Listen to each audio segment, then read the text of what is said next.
Yesaya 36. Yesaya dalam zaman Raja Hizkia. Yerusalem dikepung oleh Sanherib. Maka dalam tahun ke-14 zaman Raja Hizkia, majulah Sanherib, Raja Asyur, menyerang segala kota berkubu negeri Yehuda, lalu merebutnya.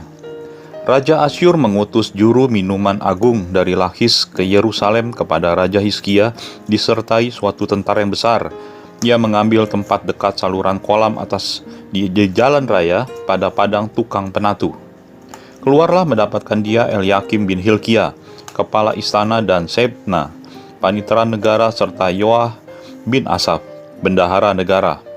Lalu berkatalah juru minuman agung kepada mereka, "Baiklah, katakan kepada Hizkia, beginilah kata Raja Agung Raja Asyur, kepercayaan macam apakah yang kau pegang ini?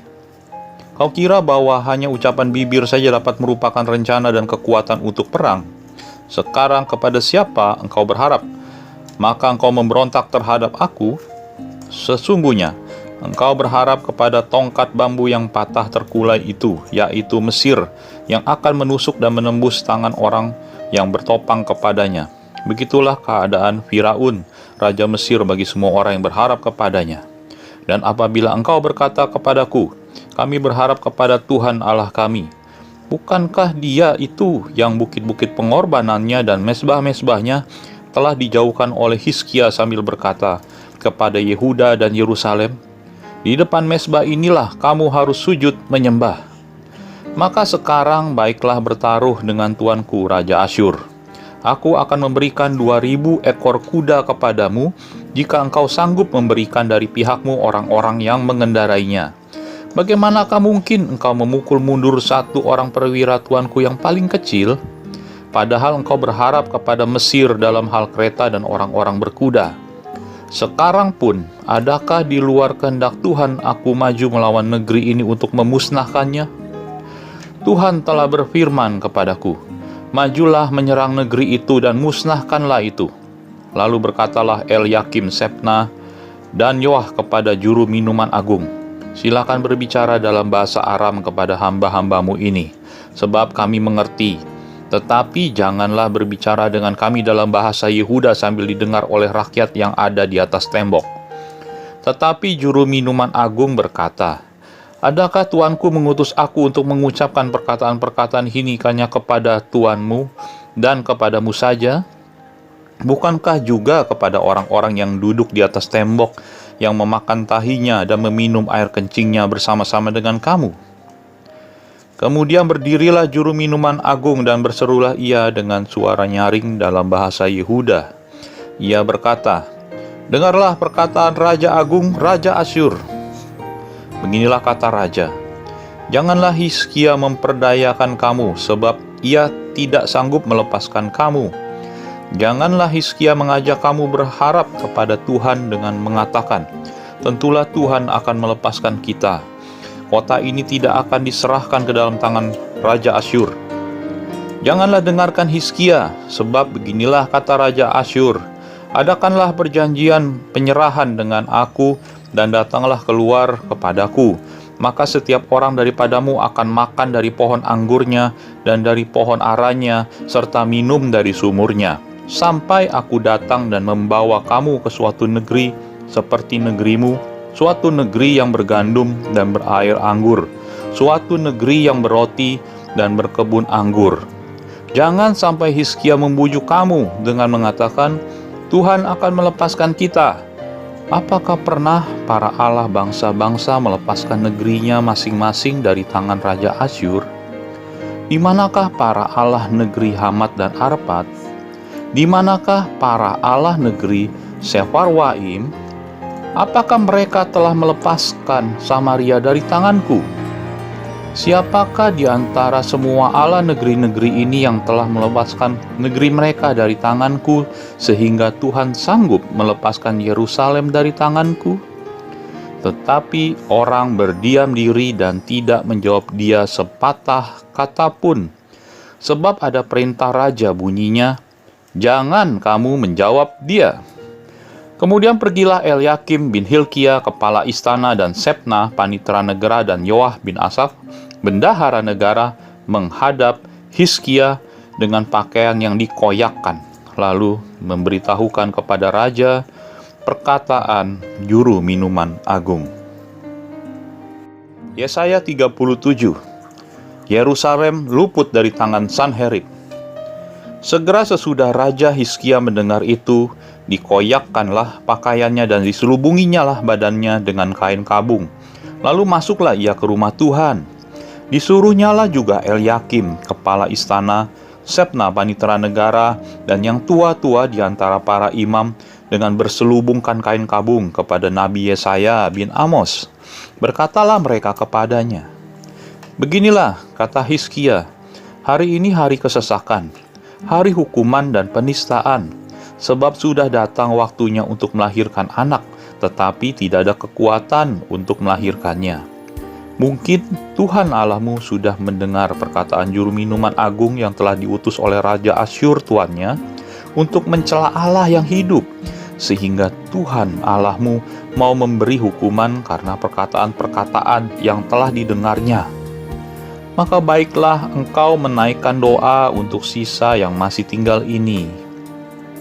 Ketika pegawai-pegawai Raja Hizkia sampai kepada Yesaya, berkatalah Yesaya kepada mereka, beginilah kamu katakan kepada tuanmu, beginilah firman Tuhan, janganlah engkau takut terhadap perkataan yang kau dengar yang telah diucapkan oleh budak-budak Raja Asyur untuk menghujat aku. Sesungguhnya, aku akan menyuruh suatu roh masuk di dalamnya sehingga ia mendengar suatu kabar dan pulang ke negerinya. Aku akan membuat dia mati rebah oleh pedang di negerinya sendiri. Ketika juru minuman agung pulang, didapatinya lah Raja Asyur berperang melawan Libna, sebab sudah didengarnya bahwa raja telah berangkat dari Lakhis.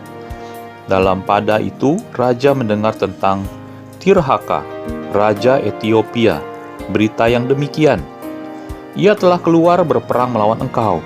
Dan ketika mendengar itu, disuruhnyalah utusan-utusan kepada Hizkia dengan pesan, beginilah harus kamu katakan kepada Hizkia raja Yehuda, janganlah Allahmu yang kau percaya itu memperdayakan engkau dengan menjanjikan Yerusalem tidak akan diserahkan ke tangan Raja Asyur. Sesungguhnya engkau ini telah mendengar tentang yang dilakukan raja-raja Asyur kepada segala negeri, yaitu bahwa mereka telah menumpasnya. Masakan kau ini akan dilepaskan? Sesudah para Allah dari bangsa-bangsa yang telah dimusnahkan oleh nenek moyangku dapat melepaskan mereka, yakni Gosan, Haran, Rezef, dan Bani Eden yang di Telasar, di manakah raja negeri Hamat dan Arpad, raja Sewarwaim, raja negeri Hena dan Iwa? Hizkia menerima surat itu dari tangan para utusan, lalu membacanya. Kemudian pergilah ia ke rumah Tuhan dan membentangkan surat itu di hadapan Tuhan. Hizkia berdoa di hadapan Tuhan, katanya, ya Tuhan semesta alam, Allah Israel yang bertahta di atas kerubim, hanya Engkau sendirilah Allah segala kerajaan di bumi. Engkaulah yang menjadikan langit dan bumi. Sendengkanlah telingamu ya Tuhan, dan dengarkanlah, bukalah matamu ya Tuhan, diam dan lihatlah. Dengarlah segala perkataan Sanherib yang telah dikirimnya untuk mencela Allah yang hidup. Ya Tuhan, memang raja-raja Asyur telah memusnahkan semua bangsa dan negeri-negeri mereka dan menaruh para Allah mereka ke dalam api. Sebab mereka bukanlah Allah, hanya buatan tangan manusia, kayu dan batu. Sebab itu dapat dibinasakan orang. Maka sekarang ya Tuhan Allah kami, selamatkanlah kami dari tangannya, supaya segala kerajaan di bumi mengetahui bahwa hanya Engkaulah sendiri Tuhan. Lalu Yesaya bin Amos menyuruh orang kepada Hizkia, mengatakan, beginilah firman Tuhan Allah Israel, tentang yang telah kau doakan kepadaku mengenai Sanherib Raja Asyur. Inilah firman yang telah diucapkan Tuhan mengenai dia. Anak Dara, yaitu putri Sion, telah menghina engkau, telah mengolok-olok engkau, dan putri Yerusalem telah geleng-geleng kepala di belakangmu. Siapakah yang engkau cela dan engkau hujat? terhadap siapakah engkau menyaringkan suaramu dan memandang dengan sombong-sombong? Terhadap Yang Maha Kudus Allah Israel. Dengan perantaran hamba-hambamu, engkau telah mencela Tuhan, dan engkau telah berkata, dengan banyaknya keretaku aku naik ke tempat-tempat tinggi di pegunungan, ke tempat yang paling jauh di gunung Libanon. Aku telah menebang pohon-pohon yang arasnya tinggi besar, dan pohon-pohon sanobarnya yang terpilih. Aku telah masuk ke tempat tinggi yang paling ujung, dan hutan pohon-pohonnya yang lebat. Aku ini telah menggali air dan telah minum air. Aku telah mengeringkan dengan telapak kakiku segala sungai di Mesir. Bukankah telah kau dengar bahwa aku telah menentukannya dari jauh hari dan telah merancangkannya dari zaman purbakala? Sekarang aku mewujudkannya bahwa engkau membuat sunyi senyap segala kota-kota yang berkubu menjadi timbunan batu. Sedang penduduk-penduduknya yang tak berdaya menjadi terkejut dan malu. Mereka menjadi seperti tumbuhan-tumbuhan di padang, dan seperti rumput hijau, seperti rumput di atas sotoh atau gandum yang layu sebelum ia masak. Aku tahu jika engkau bangun atau duduk, jika keluar atau masuk, atau jika engkau mengamuk terhadap aku.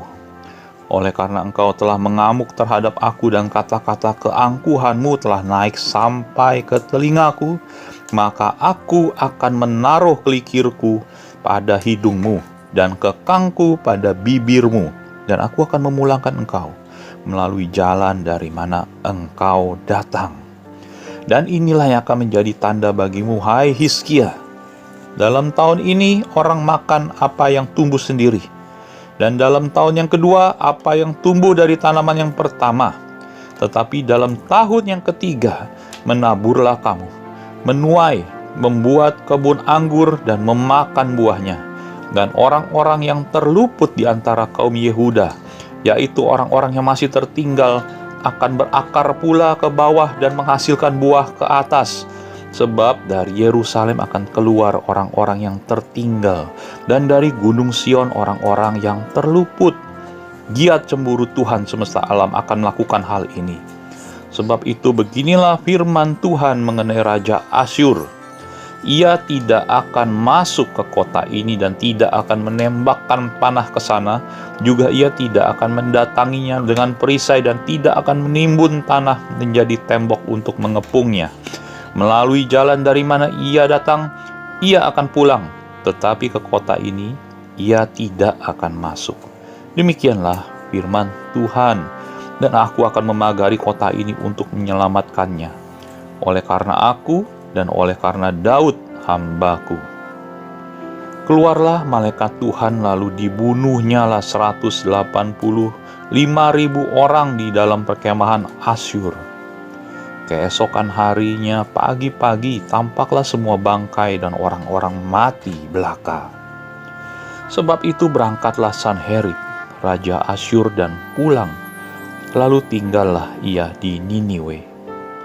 Pada suatu kali ketika ia sujud menyembah di dalam kuil Nisroh Allahnya, maka Hadramelech dan Sarezer anak-anaknya membunuh dia dengan pedang, dan mereka meloloskan diri ke tanah Ararat. Kemudian Esarhadon anaknya menjadi raja, menggantikan dia.